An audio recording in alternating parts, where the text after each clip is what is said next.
Welcome to CIO News, Voice of CIO series. I'm Khushbu Soni, your host for the broadcast and a contributing editor at CIO News, where we write about business strategy and boardroom issues for technology leaders. This is a recorded session and will be now available on our website, which is cionews.co.in, and our LinkedIn page.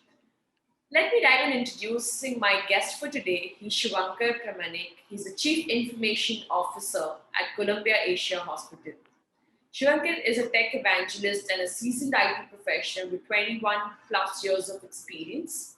Shuvankar specializes in driving digital transformation strategies for healthcare industry, focusing around artificial intelligence, process automation in critical areas like ICU and machine learning.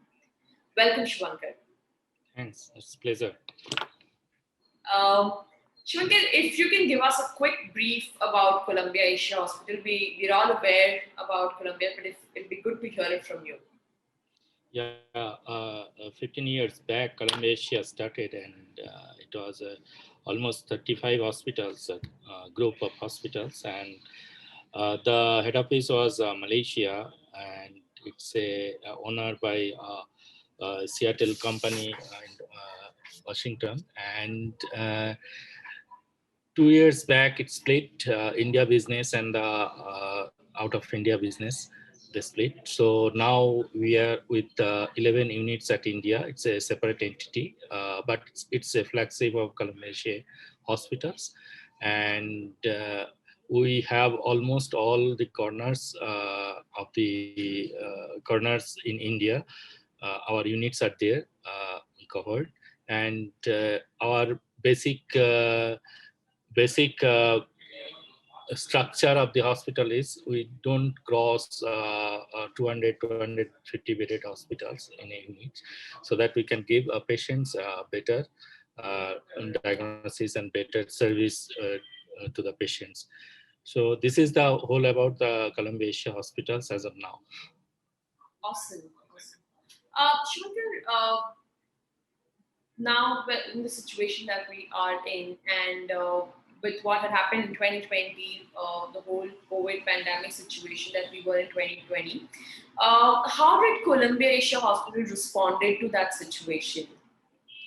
See, not like other hospitals in India, Columbia Asia hospitals is paperless hospitals. It's a long time ago.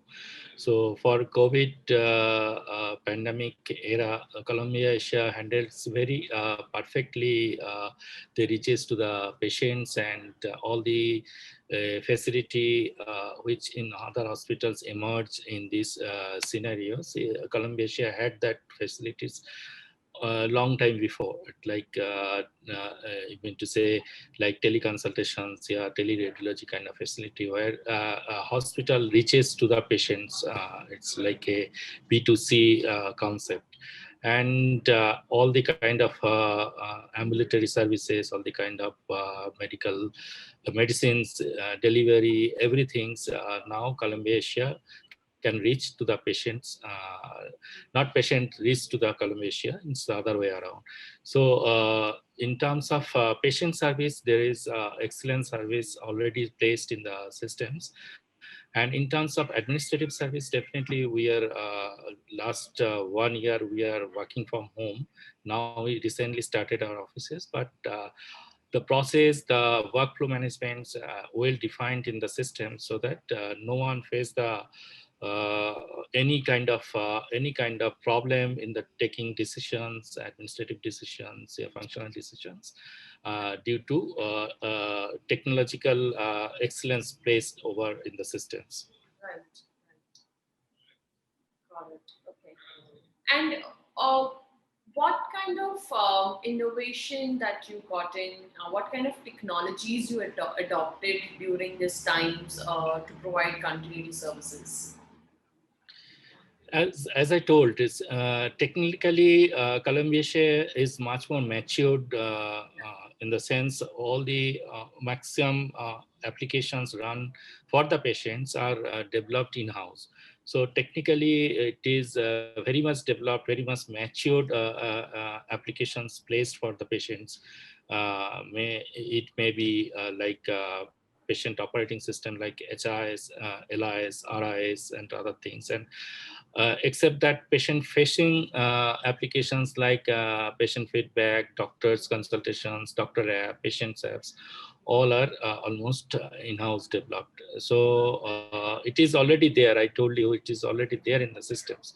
So nothing we have given the efforts in the COVID scenario, just make it sure that all the applications should run perfectly and perfectly, and its availability should be on high. Correct. Shankar, what is the future of work that looks like for healthcare industry in general, and what technologies you think is a way forward for healthcare? See, technology per se, definitely this cloud technology will come up in very strongly because of this pandemic situations. And secondly, all kind of patients interface now has changed. Now it's a business channel, you can say, other than working patients, we can defined as a patients a different category. So it's like a teleconsultations and teleradiology will be a category for the business. So it has emerged very strongly on this pandemic era. And technology who are developing on these particular segments will be emerged. And other than this, there are certain technologies working like artificial intelligence and ML also. Uh, because of defining different kind of algorithms, you need to have a data, and now the data is available very much in the systems, particularly in the Indian healthcare systems. So this artificial intelligence and ML is coming very strongly in India, although it is already there in the other countries, but it is coming in India very strongly, and many startup companies are working on that also. By analyzing those data and defining different algorithms. As for example, for particular disease diagnosis systems, you need a data and different kind of consultations way, how they are doing in different healthcare organizations, is that collect those data and defining algorithms. So this is now very much available. So these three things is coming up very strongly. And one thing is silently coming up is security. Since now we are opening up our systems to the external world. Now patients and doctors are using our system externally. So the security per se, it's increasing. Now we are going to a insecure world. So we have to secure those world where these doctor patients are interfacing. So security is coming up very strongly. Yeah, right. And like you said, I think security is one of the top priorities for all Yeah. CIOs and CIOs Yeah. across verticals, in fact, right? Um, Shankar, what percentage of work as per you will remain digital in 2021?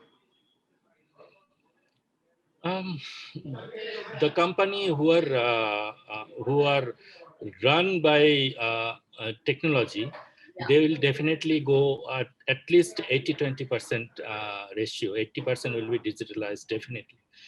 Who believe the technology is the main instrument for their business, and who thinks that technology is a support service, then they will definitely, but they have to adapt at least. I think they will at least 50% they have to adapt the technology on their systems. I believe so. right. I agree. I think all the born digital companies will look at 80-20 ratio. Yeah. Any advices that you would want to give to the other healthcare companies and CIOs from across verticals? Any best practices, do's and don'ts that you would want to share? Uh, Whenever you are choosing any applications, yeah, whenever you are opening your infrastructure, your applications, to the open world, to the cloud, you need to be secured enough. So keep in mind that your application, whenever you are opening your door, your room should be secured enough. And I know all the CIOs, all the head of ITs who are driving these initiatives, they know it very well that first we have to secure your room first, then you can open your door. Otherwise, it will be very difficult to handle. Now, as you have seen what's going on in between WhatsApp and Facebook kind of situations. Now, your consultation patient's data is on WhatsApp. It will be a very risky propositions. I never suggest that you should use such kind of applications in your teleconsultations kind of open applications. Yeah. So you need to be very much alert. Correct. I think I agree. Shuvankar. Perfect. I think this has been a great conversation, Shuvankar. Thank you for sharing all your insights with us. Before we wind up, I just have a quick question, which is apart from all the work related. Any new learnings? I know now that we've started coming back to office, and it's become a little hybrid and work from office as well. But how was last year? You learned any new hobbies? Anything that you picked up apart from? And, my hobby is to read books. So I got enough time to read books last year. And frankly speaking, I became very much bored at home. So I would like to come to office and do work at office only. So I don't like to be sit at home and work from home. I know, and especially when we all are social animals, we want to meet people, interact with people. I think that's how we all are made. So I think going and coming to office is one of the things that we all look for. Yeah. So awesome. Great, Shuvankar. Thank you so much once again. It was a pleasure to host you today on our Voice of CIO series. Thanks, Khushbu.